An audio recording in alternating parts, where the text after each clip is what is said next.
আসসালামু আলাইকুম প্রিয় বন্ধুরা, আমি এখন দাঁড়িয়ে আছি খুদুরা শাকের বাগান।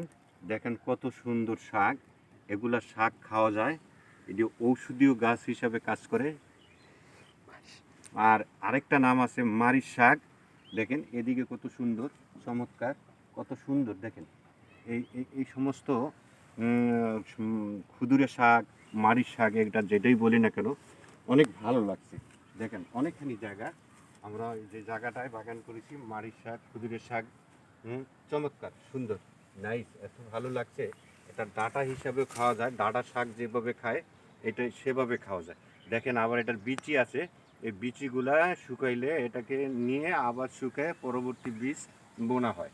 তবে বীজগুলো এখনও পাকে নয়, ইনশাল্লাহ পাকলে এগুলো বাড়ি নিব, নিয়ে আবার এটাকে বীজ বনন করবো ইনশাল্লাহ। Thank you so much, thank you very much.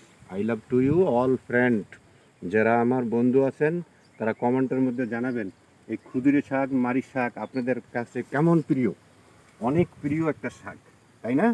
অবশ্যই অবশ্যই ভালো লাগবে। Thank you so much, thank you very much. আসসালামু আলাইকুম।